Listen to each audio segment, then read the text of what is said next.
Paglaban sa political dynasty, pagsusulong ng karapatan ng LGBT community at pagpapabuti pa ng estado ng edukasyon sa bansa. Ilan lang yan sa mga inilatag na plataforma ng mga naghain ng COC para sa pagkakongresista sa COMELEC NCR sa San Juan City.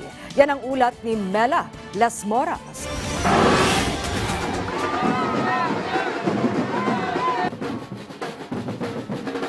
Hindi magkamayaw ang mga taga-suporta ni Manila 1st District Representative Ernix Dionisio nang siya'y magtungo sa COMELEC NCR sa San Juan City. Naghain si Dionisio ng Certificate of Candidacy for Re-election kasama pa ang matunog na kakandidato bilang Mayor at Vice Mayor ng Maynila na sina dating Mayor Isko Moreno at dating PTV host Chi Atienza.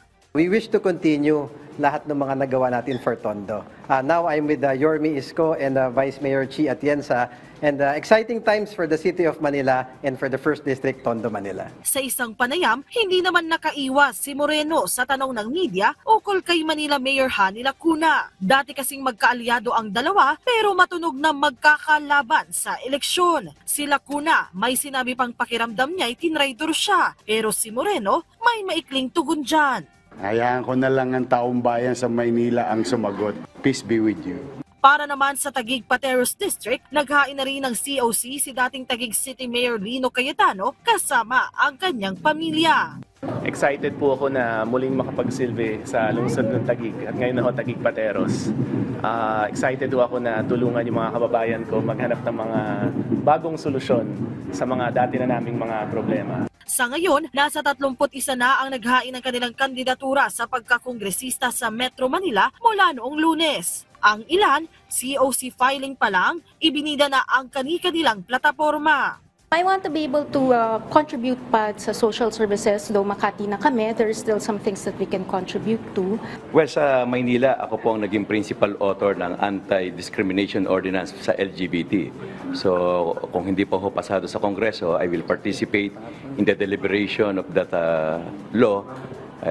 Sana makatulong tayo doon. Dalawa sa mga naghain ng COC ang inaasang makikipagtuos sa malalaking pamilya ng mga politiko sa Las Piñas at Quezon City. Kaya't ang una raw nilang isusulong kung papalarin sa eleksyon, pagsugpo sa political dynasty. Magkakapatid, magpipinsan, magnananay. Wala na bang iba? Magkakasabay at magkakasunod. You know, if you belong to the same family, that's a political dynasty. Putulin na natin at tigilin na natin ang political dynasty. No? Yan ang dahilan kung bakit nagkakaroon tayo ng kahirapan at korupsyon sa ating bansa. At dito sa Las Piñas, mag-uumpisa ang ating laban. 5 araw pa ang nalalabi para sa mga nagnanais pang maghain ng COC. Paalala ng COMELEC NCR.